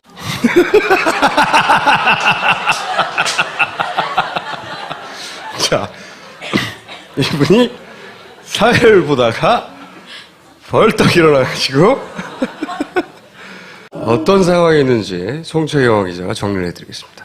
이 토론회에서 정책 패널이 9명이 나왔는데 각자 원하는 후보한테 질문을 하는 방식으로 이제 진행이 됐었는데 김황식 후보한테 이제 질문이 집중이 된 거예요. 그러니까 사회를 보던 홍성걸 교수가 상대적으로 이제 질문을 안 받은 정몽준, 그다음에 이혜훈 후보한테 말을 많이 안 했으니 마지막으로 2분씩 발언 기회를 더 주겠다. 김황식 후보는 말을 많이 했으니까 됐고 2명한테 주겠다 이렇게 얘기를 했더니 김황식 후보 쪽 그 선거운동을 총괄하고 있는 이성헌 전 산나라당 의원이라고 있는데 그 사람이 이게 말이 되냐, 왜 우리 후보만 2분을 안 주냐 이렇게 막 따졌고 그 옆에 있었던 이제 김황식 후보 지지자들도 이거 엉터리다, 이거 정신 나갔다 사회자 이렇게 막 얘기를 하니까 이제 홍성걸 교수가 참다 일어나서 이렇게 속이 좁아가지고 후보자를 어떻게 만들겠냐 이러면서 엉터리라니 버르장머리 없는 사람들 막 이러면서 이제 뛰쳐나간 거죠. 토론을 하다가 토론자끼리 싸우는 건 봤어도 사회자가 이렇게 벌떡 일어나가지고 화를 내는 거는 처음 봤습니다. 네. 저는 그 장면도 인상적이던데요. 좀 느닷없다 싶었는데 후보가 되신 정몽준 후보가 수락연설을 하면서 갑자기 아들 얘기를 하면서 울잖아요. 네. 요즘 좋은 안약이 많이 나와 있습니다. 요즘 안약은 어떤 감정도 유발시키지 않을까. 반성을 해야지. 그 반성 참회의 눈물이었던 건가요? 네.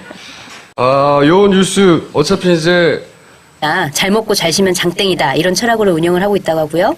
무조건 맛있는 거 먹고 편히 쉬는 거가 컨셉이라고 하네요. 경기도 양평에 있고요.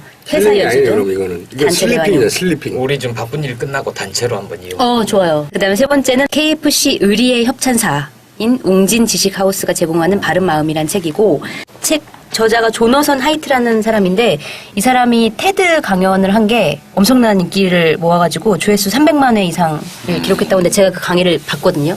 너무 좋아요. 그 18분짜리 동영상을 보면 되지 책을 사야 돼. 그걸로 소화가 안 되는 도움되는 얘기래. 도움되는. 구체적인 내용이 여기 들어가 있고요. 자, 오늘도 세월호 관련 이야기를 해보겠습니다. 아직도 밝혀져야 할 것이 많고 제가 이해하기로는 이 세월호 관련 사건은 크게 3개의 레이어가 있다 이렇게 생각합니다. 첫 번째는 뭐냐면 계속 나눴던 침몰 전에 해경과 선원 혹은 선사의 결탁 의혹. 그러니까 침몰 이전에 이해할 수 없는 일들의 주된 원인은 거기 있지 않겠는가. 첫 번째 레이어가 하나 있고. 침몰 이후에 이해할 수 없는 일들은 또 특정 기업과 해경의 누군가 혹은 어떤 세력과의 결탁. 두 번째 레이어가 있는 거죠. 세 번째는 이 모든 의혹들이 제대로 밝혀지지 않는 이유. 어떤 정부가 도대체 대처 수습을 어떻게 한 건지. 이 3가지 레이어가 있고 그 3가지 레이어를 지금 나눠서 얘기하고 있는데 오늘은 그 첫 번째 레이어에 해당되는 침몰 이전에 이해할 수 없었던 일들에 대한 총정리를 한번 해볼까 합니다. 그리고 시간이 되면 두 번째까지. 자, 그래서 이번 주제는 거짓말들입니다. 어떤 거짓말들이 있었는가? 첫 번째로 침몰 이전을 봅시다. 제가 줄기차게 주장했던 세계 최초로 주장해서 지금까지 계속 주장하고 있던 게 진도 VTS 교시는 처음에는 편집에 의혹이 있다고 했다가 지난 시간부터는 제가 이건 99.9% 조작이라고 주장했습니다.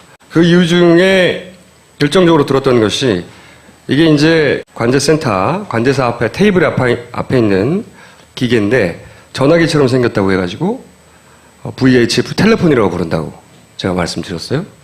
그런데 잡음이 있을 수 없는 이유를 이 기계에서 무선 송수신 장치까지만 가서 거기서 옥수단자 소리가 나오는 단자를 뽑아서 녹음했기 때문에 그러니까 공중으로 안 날아갔다는 거예요. 아직 전파가 되기 전이라는 겁니다. 그러니까 전파 혼선 이런 게 있을 수가 없는 거죠. 뭐 해외의 다른 설계 도면이나 이런 걸 첨부해 보니 들어갔다고 합니다. 네. 그래서 과거 시발단과의 워딩이 얼마나 일치하는지를. 네. 그래서 혹시 이 교수와 과거 이제 국정원 그 댓글 사건이나 이 여러 가지 것들이 좀 연관되어 있는 거 아니냐라는 의혹을 제기를 하고 있는 상황입니다. 네. 그 분석은 또 그분들이 알아서 하겠죠. 네. 네티즌 수사대가 제일 무섭거든요. 우리나라에서는.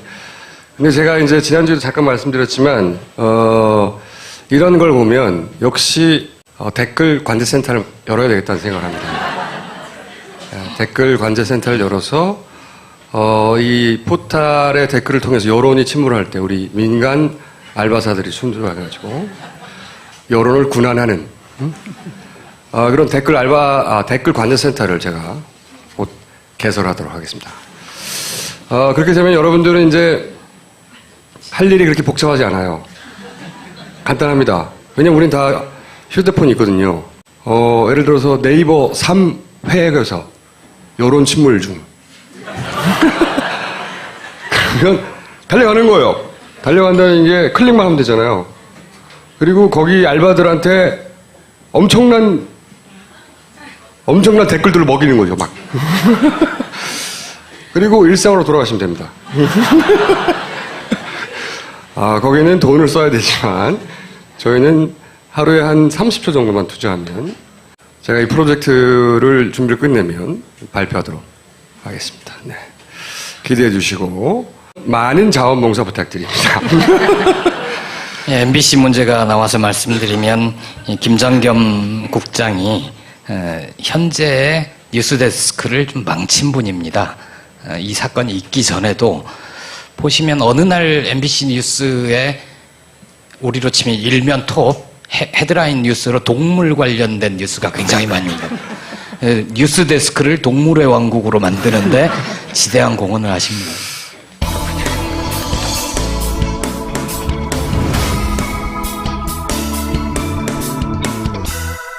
이번에도 협찬 광고가 많이 들어왔는데요.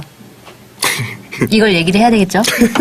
아마스 폴 워치라는 거네요. 이게 그 NFC라고 교통카드에 사용되는 그런 기술이래요. 그것과 스마트폰이 만나서 위급 상황을 가장 빨리 쉽게 전송할 수 있는 특허 등록 상품이랍니다. 그 장치를 스마트폰에 딱 대기만 하면 경찰이면 경찰, 집에 어른이면 어른, 친구면 친구. 내가 지금 어디에 있다 위치 정보가 바로 전송이 되는 거죠. 저 이거 있어요. 전화를 하거나 119 전화하는 게 아니라 봇을 갖다 댄다. 그리고 그 다음에 뭡니까?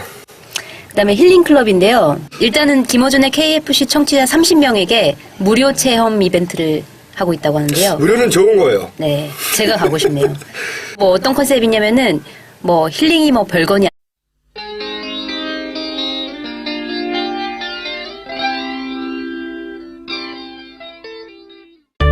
힐링은 알아차림입니다. 몸과 마음의 신호를 들을 때 힐링이 시작됩니다. 힐링은 이완입니다. 좋은 음식, 쾌적한 시설에서 긴장을 풀어줍니다. 힐링은 힐빙 클럽입니다. 마트 가듯 가볍게 갈 수 있는 가까운 힐링. 양평 힐빙 클럽이 여러분을 응원합니다. 보다 자세한 건 힐링비닷컴으로 방문하시거나 검색창에 힐빙 클럽을 쳐보세요.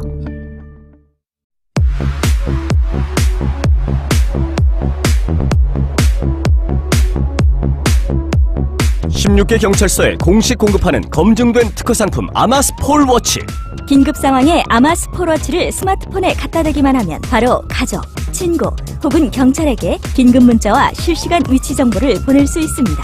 혼자 사는 여성, 아이들이 있는 가정의 필수품 아마스 폴 워치를 지금 딴지마켓에서 은하계 최저가로 만나보세요.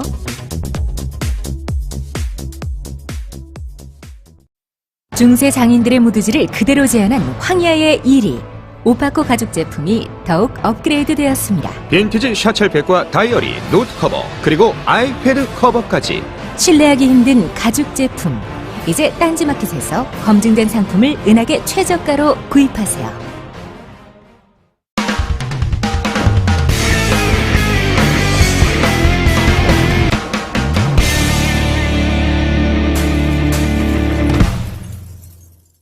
안녕하세요. 김어준의 KFC 제8회 시작하겠습니다.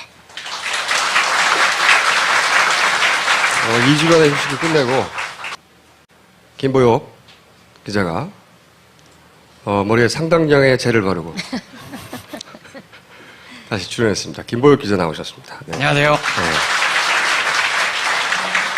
네. 그리고 한떨기 기자, 송채경화 기자, 나날이 이뻐진다고 하는 댓글을 본인이 직접 달고 있는 걸로 파악되고 있는 송채경화 기자 나오셨습니다. 네, 안녕하세요. 한겨레 21 송채경화입니다. 저희가 벌써 몇 주째 세월호 관련 이야기를 하고 있는데, 오늘은 짧게 다른 이야기부터 시작하고, 왜냐하면 이제 곧 또 지방선거가 있거든요. 그래서 꼭 전해드릴 뉴스가 있어서 짧게 전하고 본론으로 넘어가겠습니다. 보실 내용은 토론회가 있었어요. 정몽준 의원이 이제 후보로 결정이 됐는데 그 전에 3자의 토론회가 언론에 공개는 됐는데 그게 보도를 생중계는 아니었고요. 아니었죠. 네. 네. 생중계는 되지 않은 채 있었는데 그 중에 굉장히 절묘한 장면이 있어서 저희가 보내드리도록 하겠습니다. 잠깐 보시죠. 박원순 현 서울시장과 그리고 정몽준 후보 이제 큰 싸움 시작됐으니까 이 뉴스는 저희가 앞으로 쭉 팔로우 하겠는데 그게 결정되기 직전에 토론회에서 이런 재미있는 일이 있었다. 네.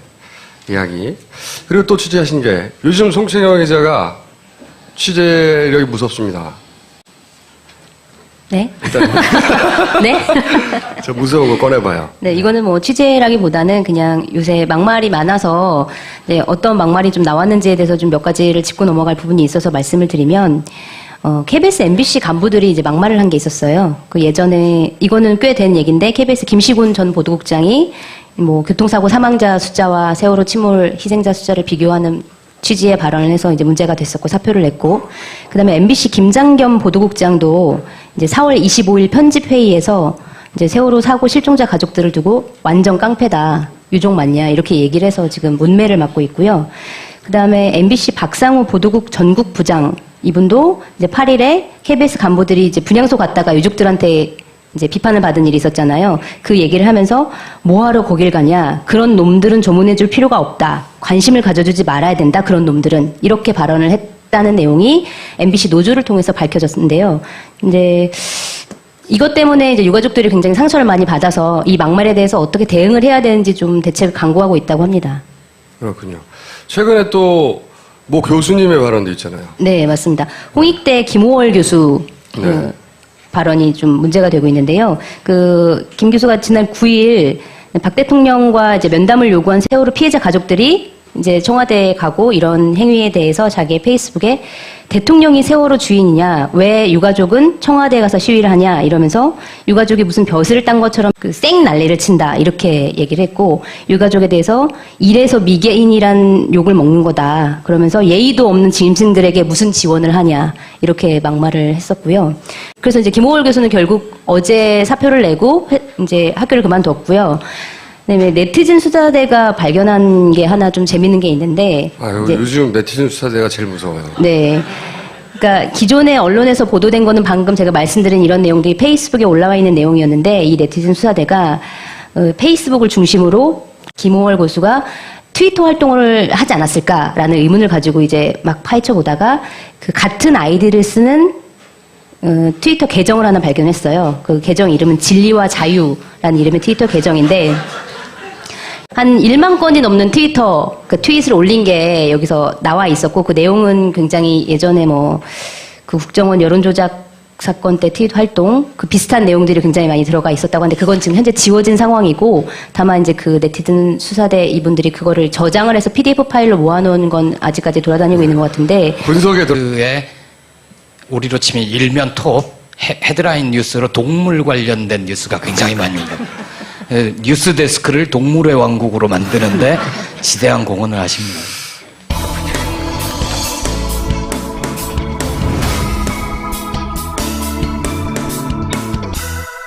이번에도 협찬 광고가 많이 들어왔는데요. 이걸 얘기를 해야 되겠죠?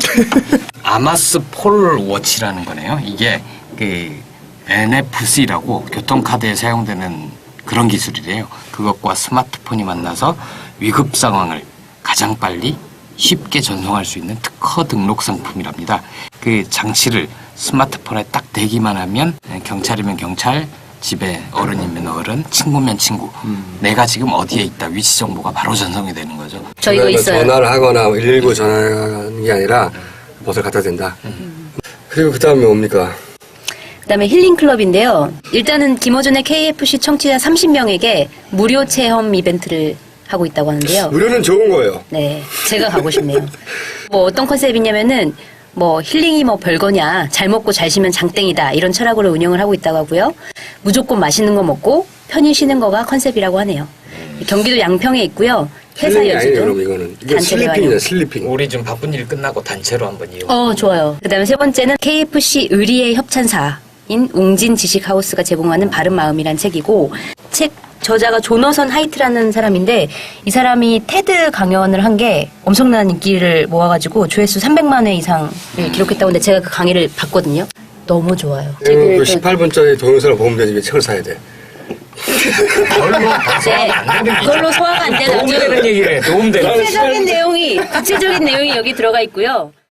자, 오늘도 세월호 관련 이야기를 해보겠습니다. 아직도 밝혀져야 할 것이 많고, 제가 이해하기로는 이 세월호 관련 사건은 크게 3개의 레이어가 있다 이렇게 생각합니다. 첫 번째는 뭐냐면 계속 나눴던 침몰 전에 해경과 선원 혹은 선사의 결탁 의혹, 그러니까 침몰 이전에 이해할 수 없는 일들의 주된 원인은 거기 있지 않겠는가. 첫 번째 레이어가 하나 있고, 침몰 이후에 이해할 수 없는 일들은 또 특정 기업과 해경의 누군가 혹은 어떤 세력과의 결탁, 두 번째 레이어가 있는 거죠. 세 번째는 이 모든 의혹들이 제대로 밝혀지지 않는 이유, 어떤 처음 봤습니다. 네. 저는 그 장면도 인상적이던데요.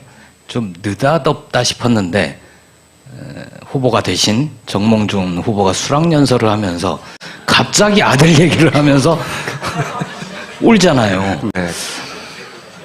요즘 좋은 안약이 많이 나와 있습니다. 요즘 안약은 어떤 감정도 유발시키지 않을까. 반성을 해야지. 그 반성 참회 눈물이었던 건가요? 네. 요 뉴스 어차피 이제 박원순 현 서울시장과 그리고 정몽준 후보 이제 큰 싸움 시작됐으니까 이 뉴스는 저희가 앞으로 쭉 팔로우 하겠는데 그게 결정되기 직전에 토론회에서 이런 재미있는 일이 있었다. 네. 이야기. 그리고 또 취재하신 게 요즘 송채경 기자가 취재력이 무섭습니다. 네. 네? 저 무서운 거 꺼내봐요. 네, 이거는 뭐 취재라기보다는 그냥 요새 막말이 많아서 네, 어떤 막말이 좀 나왔는지에 대해서 좀 몇 가지를 짚고 넘어갈 부분이 있어서 말씀을 드리면 KBS, MBC 간부들이 이제 막말을 한 게 있었어요. 그 예전에 이거는 꽤 된 얘기인데 KBS 김시곤 전 보도국장이 뭐 교통사고 사망자 숫자와 세월호 침몰 희생자 숫자를 비교하는 취지의 발언을 해서 이제 문제가 됐었고 사표를 냈고, 그다음에 MBC 김장겸 보도국장도 이제 4월 25일 편집회의에서 이제 세월호 사고 실종자 가족들을 두고 완전 깡패다, 유족 맞냐 이렇게 얘기를 해서 지금 문매를 맞고 있고요.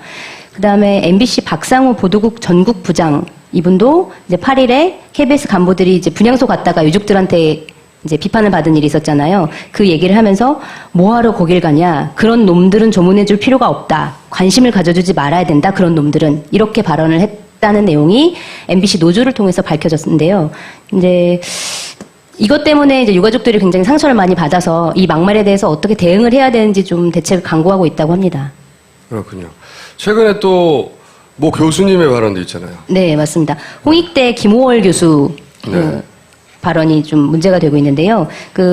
김 교수가 지난 9일 박 대통령과 이제 면담을 요구한 세월호 피해자 가족들이 이제 청와대에 가고 이런 행위에 대해서 자기의 페이스북에 대통령이 세월호 주인이냐, 왜 유가족은 청와대에 가서 시위를 하냐 이러면서 유가족이 무슨 벼슬을 딴 것처럼 생 난리를 친다 이렇게 얘기를 했고, 유가족에 대해서 이래서 미개인이란 욕을 먹는 거다 그러면서 예의도 없는 짐승들에게 무슨 지원을 하냐 이렇게 막말을 했었고요.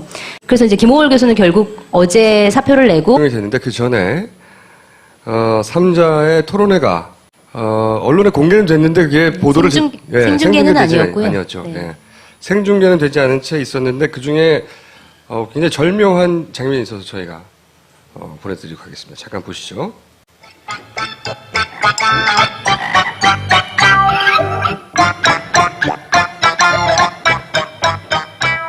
박원순 시장은 중앙정부와 사사건건 대립하면서 갈등을 조장했던 분입니다. 지하철 역사상 초유의 일인 이번의 사고는 잘못된 인사 배정과 원칙 없는 정략적 인사가 원인입니다. 아무 일도 안 하는 시장으로 남겠다. 공언하신 대로 제대로 한 일 정말 없습니다. 특히 안전에 관한 한 정말 안 하셨습니다.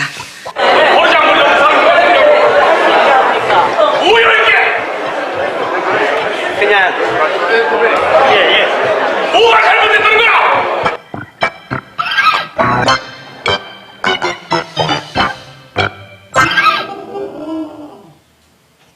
자, 이게 무슨 장면이냐? 이분이 누구냐? 이분이 어부연합에서 난입했느냐? 아니에요. 이분이 사회자였습니다.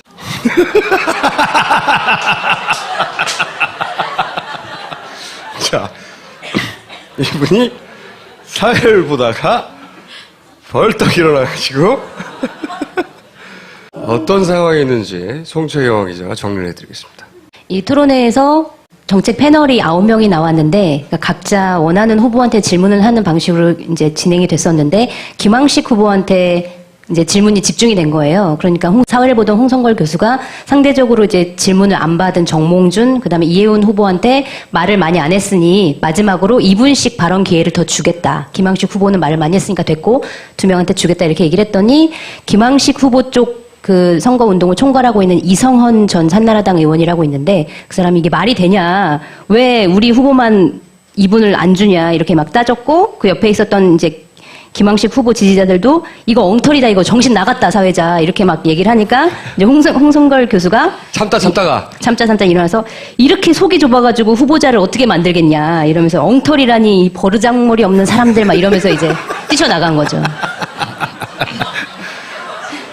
토론을 하다가 토론자끼리 싸우는 건 봤어도 사회자가 이렇게 벌떡 일어나가지고 화를 내는 거는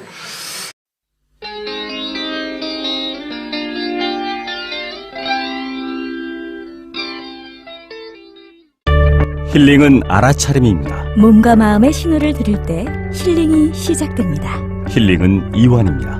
좋은 음식, 쾌적한 시설에서 긴장을 풀어줍니다. 힐링은 힐빙 클럽입니다. 마트 가듯 가볍게 갈 수 있는 가까운 힐링. 양평 힐빙 클럽이 여러분을 응원합니다. 보다 자세한 건 힐링비닷컴으로 방문하시거나 검색창에 힐빙 클럽을 쳐보세요.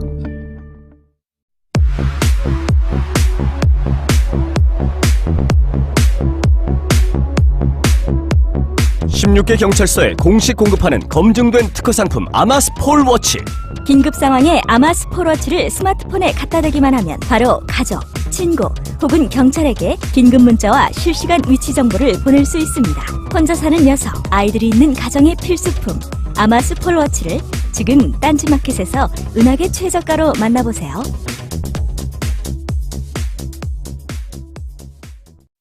중세 장인들의 무드지를 그대로 재현한 황야의 1위. 오파코 가죽 제품이 더욱 업그레이드 되었습니다. 빈티지 샤첼백과 다이어리, 노트 커버, 그리고 아이패드 커버까지 신뢰하기 힘든 가죽 제품. 이제 딴지마켓에서 검증된 상품을 은하계 최저가로 구입하세요.